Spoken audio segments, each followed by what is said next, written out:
Ја слушате програмата Низ Светото Писмо.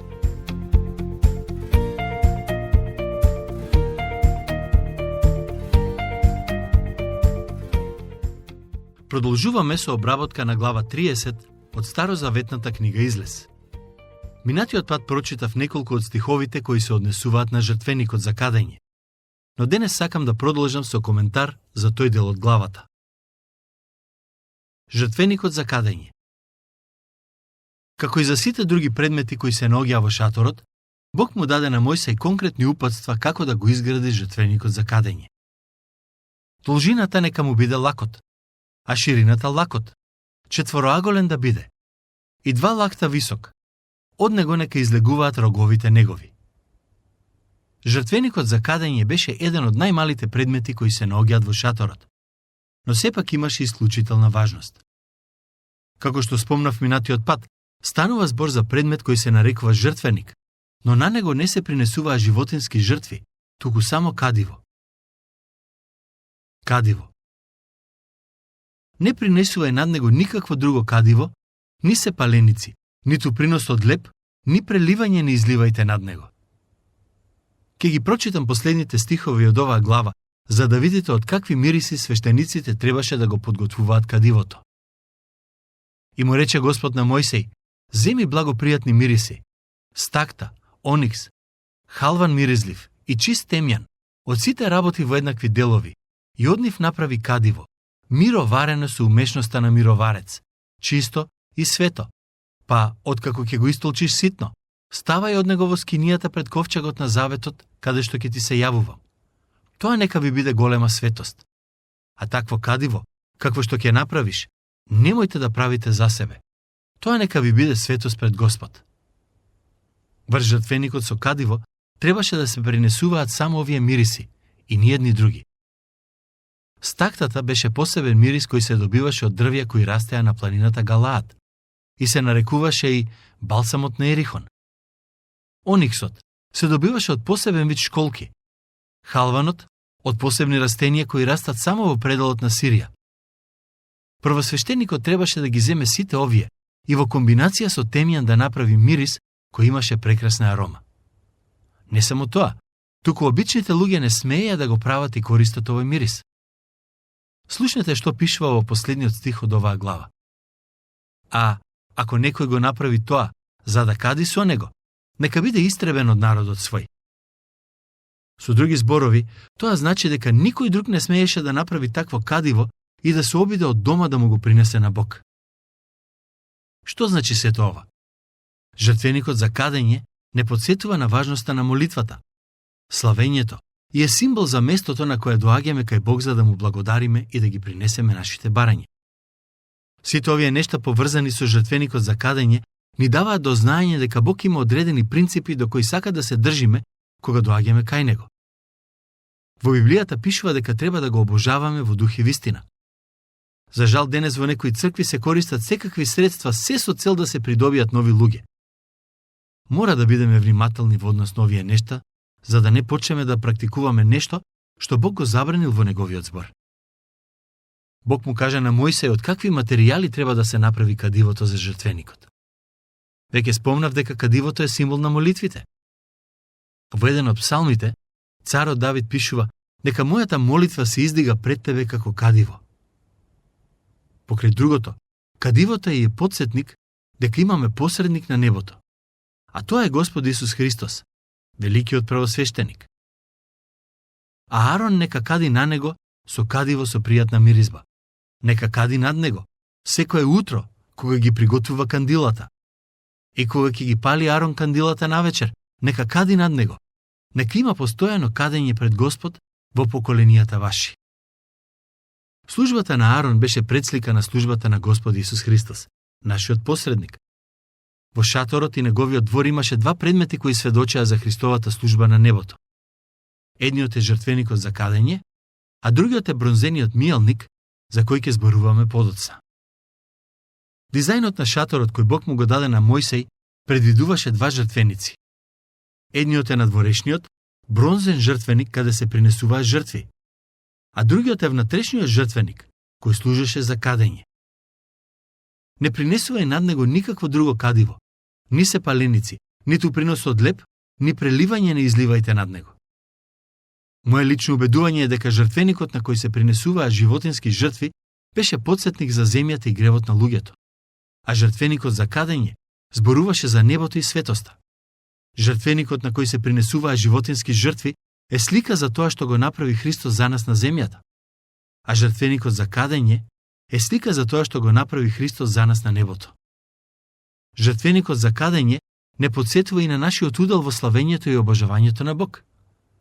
Пред да дојде нови жртвеник за да кади, свештеникот требаше да помине покрај брознежиот жртвеник и да принесе жртва. Со други зборови, тоа значи дека за да го славиме Бог, прво треба да признаеме дека сме грешници и да побараме простување за нашите гревови.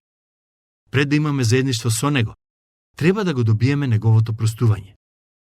Тоа е редоследот кој важеше за свештениците во Израел, но и за нас денес. Токму затоа делото на Господ Исус Христос е од исклучителна важност за нас денес, бидејќи ни овозможува пристап до Бог Отецот. Тој не само што не помири со Отецот, туку и ни заповеда да се молиме во Негово име велејки: се што ќе побарате во Мое име, ќе ви биде дадено. Што се однесува до кадењето, а и воопшто служењето во шаторот, тоа им беше дозволено само на свештениците. На другите луѓе не им беше дозволено да влезат во шаторот и да принесуваат жртви, или пак да му кадат на Бог. Во Втора Летописи 26, 16 до 21 пишува дека царот Озија се обидел да принесе жртва на Бог. И како резултат на тоа доби лепра, која ја имаше до крајот на животот. Правилото е исто до ден денешен. Само оние кои се свештеници може да му служат на Бог. А во Новиот Завет пишува дека сите христијани се царско свештенство. Има луѓе кои мислат дека можат да живеат безбожно, а кога ќе им биде тешко во животот, ќе се помолат и Бог без никаков проблем ќе ги слушне и услиши нивните молитви. На филмовите може да е така, но во реалноста е поинаку. Единствените кои можеа да служат кај жртвеникот за кадење беа свештениците, оние кои се посветени на Бог. Бог ги слуша молитвите на оние кои го сваќаат сериозно, кои му веруваат и се обидуваат да живеат согласно неговата волја. Забележете дека Господ му рече на Мојсей: оти во шаторот треба да има постојано кадење во сите поколенија. Односно, тоа значи дека кадењето не треба да престане. Во Новиот Завет, апостолот Павле пишува дека треба да се молиме без престан. Кога првосвештеникот влегуваше во шаторот и кадеше пред Господ, неговата облека мирисаше на кадивото. И кога излегуваше од шаторот, другите можеа да го почувствуваат тоа и знаеа дека тој се молеше и се застапуваше за нив. Проблемот денес е тоа што голем број христијани не мирисаат на молитва. Односно, другите не можат да почувствуваат дека редовно се молат и застапуваат за оние кои се во потреба. Сметам дека треба да пораснеме пред тоа. Откупување пред славење. Последните стихови е опишан и вториот услов кој требаше да го исполнат оние кои ќе служат. Стихови 11 до 13. И уште му рече Господ на Мојсеј велејки: кога ќе ги пребројуваш синовите на Израел, при вршење преглед, секој нека даде на Господ откуп за душата своја, при нивното пребројување, и нема да има меѓу нив погубно уништување за време на пребројувањето. Оние што ќе доаѓаат за пребројување, нека даваат по половина шекел, свештен шекел. По тој шекел има 20 гери, а половината шекел е принос на Господ. Како и сите израелци, и свештениците требаше да дадат откуп за своите души, бидејќи Бог ги избави и тие му припаѓаат нему. На некој начин, само оние кои дадаа откуп за своите души, можеа да го слават и обожаваат Бог. Ние денес не треба да се откупуваме со средство. Единственото нешто што треба да го сториме е да веруваме во смртта и воскресението на Господ Исус Христос. Секој кој ќе го направи тоа е откупен преку неговата крв. Како што во Израел само оние кои дадоа откуп можеа да го слават Бог и да му служат, така и во денешен контекст, само оние кои се откупени со крвта на Исус Христос може да му служат на Отецот и да го обожаваат. Останатите луѓе можат да му пеат на Бог и да направат нешто во контекст на црквата и богослужбата, но доколку не го доживеат Божјото откупување, нивната служба и славење нема да траат долго. Токму затоа е многу важно кога верниците се собираат, да го отвораат Божиот збор и да го проучуваат. Бидејќи ако го прават тоа, оние кои се уште не веруваат, ќе дознаат за Божиото откупување и можеби ќе го побараат и доживеат на своја кожа. Ако сте го доживеале откупувањето, навистина ми е мило за вас, но сакам да знаете дека тоа не е крајот. Има и други луѓе кои треба да поверуваат и да му го предадат својот живот на Христос. Само очистените можат да служат. Свештениците не само што требаше да дадат откуп за своите души, но исто така требаше да бидат и очистени. Со тоа доаѓаме до уште еден важен предмет од шаторот, а тоа е мијалникот. Мијалникот се наоѓаше во дворот на шаторот и беше направен од бронза. Во дворот имаше два предмети. Жртвеникот каде беа принесувани животни, нешто што се однесуваше на гревот на луѓето, и мијалникот, каде свештениците се измиваа и чистеа откако принесуваа жртва. Првиот предмет е символ на спасението, а вториот на светоста и очистувањето од секојдневните гревови.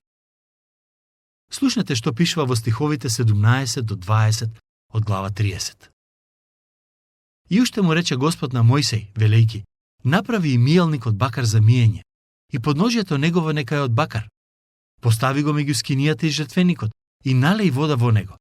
И Арон и синовите негови од него нека ги мијат рацете своји и нозете своји, кога влегуваат во скинијата.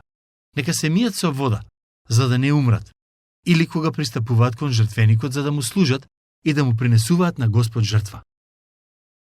Свештениците не можеа да служат доколку не се измијат. Како што можете да забележите од текстот, тие требаше да се мијат веднаш штом влезат во дворот на шаторот. Овој принцип кој важеше за шаторот има примена и за нас денес. На свештениците во Израел не им беше дозволено да служат во шаторот, ниту пак да го слават Бог, доколку претходно не минат низ процесот на измивање. Кога одиме на богослужба во недела и го правиме тоа со цел да му служиме на Бог и да го славиме, многу е важно претходно да побараме простување на гревовите и измивање на нашата душа. Секој од нас се валка во секојдневието, бидејќи помислуваме, кажуваме и правиме нешта кои не се соодветни за луѓе кои веруваат во Бог. Кога доаѓаме пред Бог, важно е прво да дојдеме кај мијалникот и да побараме простување, па потоа да дојдеме кај жртвеникот и да му принесеме нешто што ќе биде за негова слава. Свештениците постојано го користеа мијалникот. Се измиваа веднаш откако ќе влезат во дворот. Се измиваа откако принесуваа жртва. Се измиваа по излегувањето од шаторот и така натаму. Верувам дека овој принцип кој Бог им го даде на израелците е од исклучителна важност и за нас денес. Претпоставувам дека на почетокот на делот свештениците во Израел не им било јасно зошто требаше толку често да се мијат во шаторот. Верувам дека Арон им објаснил, оти преку тоа измивање, Бог им кажува колку е важно да бидат свети и да се држат настрана од гревот. Свештениците мораа да сватат дека светоста беше еден од условите за служба во шаторот. Истото се однесува и за нас денес. Не смееме да си дозволиме да поверуваме во лагата, дека на Бог нему е важно како ги живееме нашите животи, се додека сме активни во служба во црквата или правиме нешто добро. Начинот на кој се однесуваме кога сме надвор од црковните ѕидови е исто толку важен како и нашето однесување во црковните ѕидови. Секој кој смета дека може да живее двоен живот, многу брзо ќе свати дека тоа е невозможно и дека е само прашање на време кога неговите дела ќе излезат на виделина. Првото нешто што свештениците требаше да го направат е да отидат кај бронзениот мијалник и да се измијат.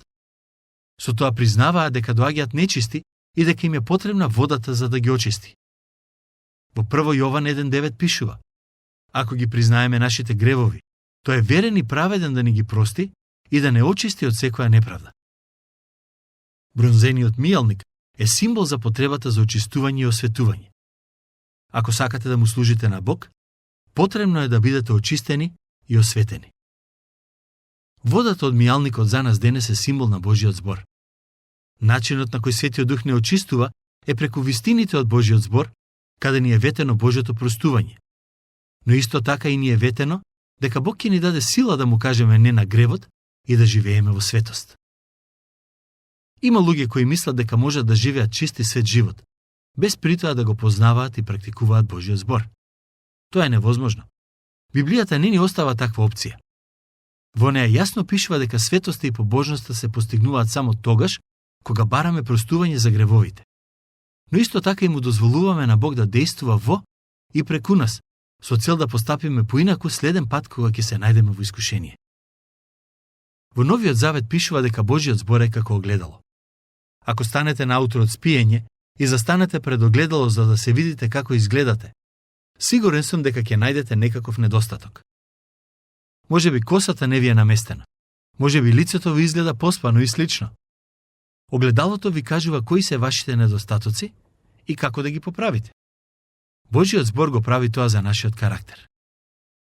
Но Библијата не само што ни кажува што не е во ред со нас, туку и ни кажува дека има решение за нашите гревови, а тоа е Божиото простување, односно мијалникот. Ако побарате од Бог да ви ги прости гревовите, тој ќе го стори тоа. Немојте да ми кажете дека немате потреба од простување, бидејќи секој од нас греши, секој од нас се валка со гревот. Свештениците не можеа да кажат дека се чисти и да не одат кај мијалникот. На ист начин и ние не можеме да кажеме дека сме чисти и да не го практикуваме покајанието и исповедта. Затоа е потребно да дојдеме кај Бог и да бараме простување на гревовите, и дури после тоа да земеме учество во служба и славење. Тоа е редот кој Бог го воспостави за шаторот и редот кој верувам дека важи и за христијаните денес. Помазание пред славење. Не само што требаше да бидат откупени и очистени, свештениците требаше да бидат и помазани. Му рече Господ уште на Мојсеј, велејки: земи мириси на љубави, смирна чиста 500 шекели, миризлив цимет половина од тоа 250, и трстика миризлива исто така 250, касија 500 шекели според свештениот шекел и маслиново масло 1 ин. И од тоа направи масло, миро за свето помазание. Мирото за свето помазание да биде направено со умешноста на мироварец. Тоа нека биде миро за свето помазание. Со него помажија скинијата на собранието, и ковчегот на заветот, и трпезата, и сиот нејзин прибор, и светилникот и сите делови негови, и жртвеникот за кадење, и жртвеникот на кој се принесува жртва сепаленица, и сиот негов прибор, и мијалникот и подножието негово. Така ќе ги осветиш, па ќе станат голема светиња, и се што ќе се допре до нив, ќе се освети. Помажи го и Арон и синовите негови и посвети ги, за да ми бидат свештеници. Ова ни е потребно и нам денес. Во неговото прво послание, апостол Јован вели дека христијаните се помазани. Што е помазанието? Зашто зборува Јован? Мислам дека станува збор за помазанието со Светиот Дух. Тоа помазание ни помага да го разбереме Божиот збор и поради него, тоа што е запишано во Библијата ни е разбирливо и можеме да го примениме. Светиот Дух е тој кој ни помага да ја разбереме и применуваме Библијата. Нема потреба да одиме кај луѓе или да очекуваме дека тие треба да не помазаат со масло. Доволно е да дојдеме кај Бог и да го побараме неговото помазание. Помоли му се на Бог. Кажи му: О Боже, отвори го моето срце и мојот ум за да го разберам Твојот збор. Дај ми го Твоето помазание. Можеш да бидеш сигурен дека тој ќе даде одговор на таа молитва.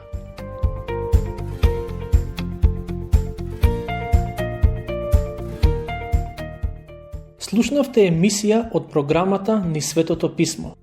Можете да не слушате и преку мобилна апликација на нашиот YouTube канал и на сите познати подкаст платформи, како што се Google, Apple и Spotify. Ако ви се допаѓаат нашите програми, споделете ги и препорачајте ги на вашите пријатели.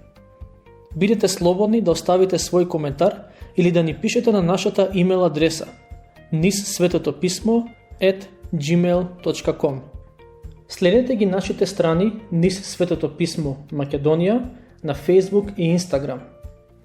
Емисиите од оваа серија можете да ги најдете и на нашата веб страна ttb.twr.org.